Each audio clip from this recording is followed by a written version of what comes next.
The glass door was pushed open, and the wind chime jingled. I was arranging freshly delivered eustoma, my fingertips still damp with water droplets. Could I have a bouquet of pink roses, please? That voice was like an ice shard, suddenly piercing my eardrums, catching me completely off guard. I snapped my head up abruptly, the flowers in my hand dropping onto the counter. It was Bruce Shaw. He was a little taller than 3 years ago, wearing an off-white suit with sleeves rolled up to his forearms. The wedding ring on his wrist stood out glaringly. Cindy Xavier? His pupils contracted sharply. He took half a step back, his voice full of shock. I bent down to pick up the flowers, my fingertips trembling uncontrollably. Long time no see, Mr. Shaw. You work here? His gaze swept over my white coat before quickly looking away. Yes, it's been open for half a year. I forced a smile and turned to grab the roses. How many would you like? 9. He paused, his voice softening slightly. My wife likes pink. A woman's voice came from outside the glass door, sweet to the point of cloying. Bruce, are you done yet? The doctor said I can't stand for too long. Bruce immediately went to her side, moving with a gentleness I had never seen before.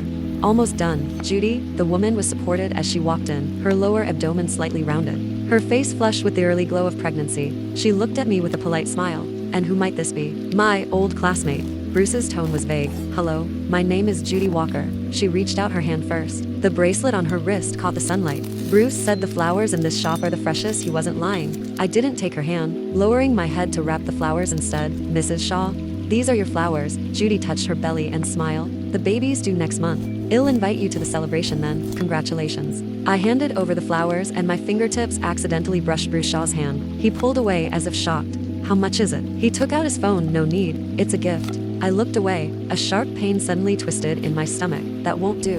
Let's go, Bruce. I'm getting a little tired. Judy Walker tucked him toward the door. And as they passed me, she lowered her voice and said, "Stay away from him." I leaned against the counter as a cold sweat drenched my back instantly. The painkillers were at the very back of the drawer, but I didn't have the strength to reach for them. The glass door opened again, and Bruce Shaw came running back. You look terrible.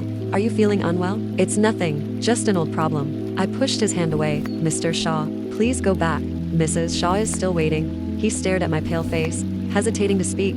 Go away. My voice was soft but firm. Bruce Shaw's face instantly turned pale. He opened his mouth but ultimately turned and walked away. I crouched on the floor, curling up while holding my stomach. The diagnosis paper in my pocket was uncomfortable to carry. Late-stage stomach cancer. At most 3 months left. When I was 10, that summer was unusually hot. The little river at the village entrance became our playground. Cindy Xavier, do you dare to jump? Bruce Shaw stood on the riverbank, swinging his legs, taunting me. What's there to be afraid of? I took off my shoes and was about to jump when I saw him slip and fall into the river. The water was deep, and he was thrashing around, calling for help. Without thinking, I jumped in and desperately pushed him toward the shore. By the time the adults pulled us out, I had already lost consciousness. When I woke up, the world was completely silent. Mom was lying by the bed, crying. Dad called my name with red eyes, but I couldn't hear a thing. Doctor, how is she really doing? Dad grabbed the doctor's arm, his voice hoarse. Sudden neurogenic deafness caused by drowning. The chances of recovery are very slim. The doctor's words struck like a hammer, shattering our family to pieces. Impossible. Mom suddenly stood up and grabbed the doctor's white coat. Try again, we have the money, whatever it takes. Dad grabbed Mom as she was losing control, his voice heavy as lead. Doctor, which hospital is the best in the country? Well, take her there. For the next 2 years, our family became regular visitors at hospitals. J City, S City, G City. The train tickets piled up, filling an entire drawer. Cindy, don't be afraid. This doctor says there's hope. Before every appointment, Mom would rub my head and say that. I looked at the red veins in her eyes and nodded firmly. Muffled sounds came through the hearing aid, but I pretended I could hear them clearly. After the final checkup, the doctor shook his head. Don't push it any further. Take the child home and live well. Mom fainted while crying in the hallway, and I crouched in a corner, taking off my hearing aid. The world fell completely silent, which somehow brought a strange sense of calm. On the way home, Dad drove steadily. Cindy, he said through the rearview mirror, from now on, it'll be your ears. I smiled and gave a thumbs up, not noticing the tears in his eyes. The accident happened on a rainy day. They went to town to buy me a new hearing aid and never came back. A neighbor picked me up from school, her face pale. Cindy, your parents had a car accident. I stared at her mouth, unable to respond. Only when I saw the 2 bodies covered with white sheets in the hospital morgue did I suddenly crouch down and cry. At the funeral, an elderly figure came up to me and said, Cindy, come with Grandma. She was my father's mother, whom I had only seen in photographs. Her hands were rough but warm. Grandma will take you back to the countryside, where there are mountains, rivers, and plenty of flowers. She spoke slowly, afraid I might not understand clearly.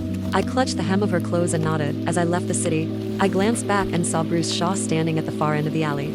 his head bowed. Life in the countryside was quiet. Grandmother had planted a garden full of roses, and I watered them every day. One evening 3 years later, the sound of a bicycle brake came from outside the courtyard gate. I looked up to see Bruce Shaw standing in the sunset, carrying a backpack, sweat covering his face. Cindy Xavier. He hurried over, a little out of breath. The watering can in my hand clattered to the ground as I turned and hurried inside. Don't run. He caught my wrist. I've been looking for you for so long. Grandmother came out of the house, studying him carefully. Who are you? I'm Bruce Shaw, Cindy Xavier's classmate. He bowed respectfully. I want to take Cindy away. Take her away? Grandmother frowned. Would your parents agree to that? I've already fallen out with them over it. Bruce looked at me steadily. It was Cindy who saved me. I can't just ignore her. That night, they talked for a long time. I sat on the stone stool by the door, listening to the muffled voices inside, my heart unsettled. Early the next morning, my grandmother handed my luggage to Bruce Shaw. Take good care of her. I swear, I will take care of her for the rest of my life. Bruce Shaw looked into my eyes and spoke each word deliberately. Back in the familiar city, Bruce Shaw arranged for me to stay in a rented apartment near his home. You live here for now. He'll come cook for you every day. He truly kept his word. Every day after school, he would come straight to me, drop his backpack, and rush into the kitchen. What did you learn today? He asked while washing vegetables. I took out my notebook and wrote down the word math. Perfect. I'm good at math. He'll teach you. He wiped his hands and pulled a brand new sign language book from his backpack.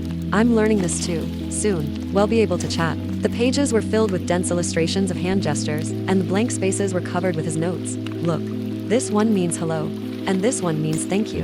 He gestured awkwardly, his fingers a little stiff. I've been practicing for days. Am I really that clumsy? I shook my head with a smile, but tears slipped down. He panicked, reaching out to wipe my tears but froze mid-air. Is my signing really that bad? I took his hand and wrote in his palm. Not ugly, quite good. Day by day, his sign language grew more fluent. We went to school together and left school together. He became my ears, and I became his little shadow. On the first day of senior year, a transfer student joined our class. The girl wore a white dress and stood on the podium to introduce herself. Hello everyone, my name is Judy Walker. Her gaze swept across the class and finally settled on Bruce Shaw. Accompanied by a slight smile, the teacher placed her in the empty seat next to Bruce Shaw. Judy, if there's anything you don't understand, just ask Bruce. He's our class's top student. Thank you, teacher. When Judy Walker sat down, she deliberately bumped Bruce Shaw's arm. Please take care of me, deskmate. That day after school, Bruce Shaw didn't come looking for me as he usually did. I waited at the school gate until it got dark before I saw him walking out with Judy Walker. Cindy, what are you doing here? Bruce Shaw looked a little surprised. Judy's bike broke down, so I was taking her to get it fixed. Before I could say anything, Judy beat me to it, affectionately linking her arm with Bruce's.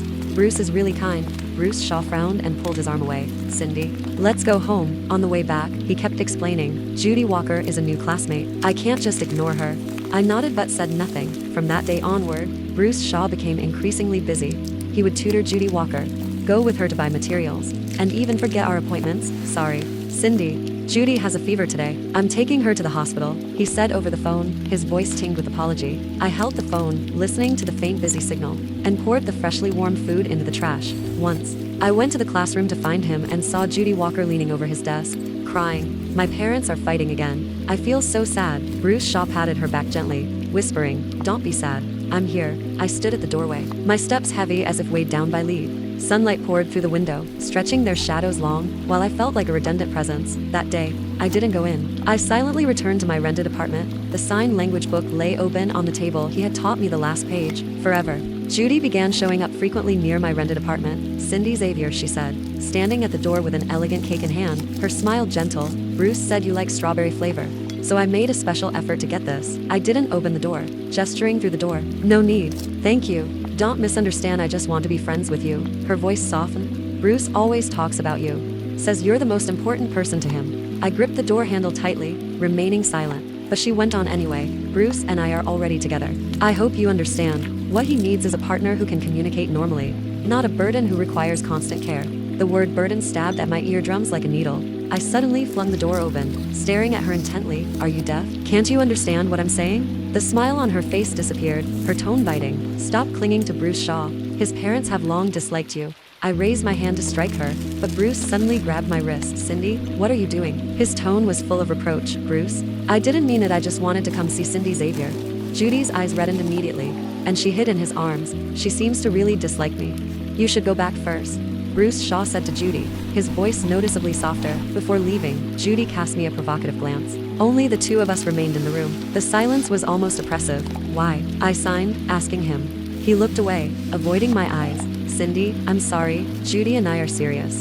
I stepped back and collided with the table behind me. The sign language book fell to the floor with a dull thud. You promised to take care of me for the rest of my life. My fingers trembled, and every movement took all my strength. I was young and foolish back then. His voice softened. I can't live my life trapped in guilt. I have my own life too. I smiled, but the tears kept falling. It turns out his promise was just a moment of guilt. After that day, Bruce Shaw never came to my rented apartment again. Whenever I called him, the line was always busy. When I went to school looking for him, he either avoided me or left with Judy Walker holding his arm. The turning point came late at night.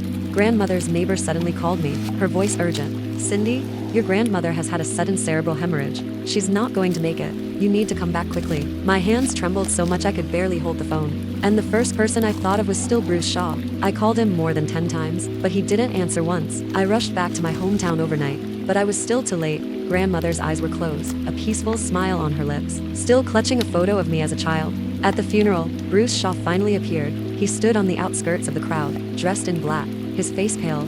I'm sorry, just go. I cut him off, my voice hoarse. I don't want to see you again. He opened his mouth, but in the end, he turned and walked away. Grandmother was the last family I had in this world. When she was gone, I was utterly alone. That night, back in the rented apartment, I swallowed an entire bottle of sleeping pills. Fading in and out of consciousness, I seemed to see my parents smiling at me, and grandmother picking roses for me. I woke up again, lying in a hospital bed. Bruce Shaw sat beside the bed, his eyes bloodshot. Why are you so foolish? He grabbed my hand, his grip so strong it hurt. I turned my face away, unwilling to look at him. The doctor said your emotions are very unstable. You need to be hospitalized for observation. His voice cracked with tears. Cindy, please stop hurting yourself, okay? I thought he had changed his mind, but unexpectedly. The place he took me to wasn't an ordinary hospital, it was a psychiatric hospital. The doctors here can help you. He handed me over to the nurse. He'll come to see you often. Bruce Shaw, you be starred. I shouted at his retreating back, my voice hoarse. His steps faltered for a moment, but he didn't look back. The days in the psychiatric hospital were dark and hopeless. Every day I had to take a lot of medication, felt weak all over, and my mind grew hazy. I looked out at the sky and felt like a bird trapped in a cage, never to fly free.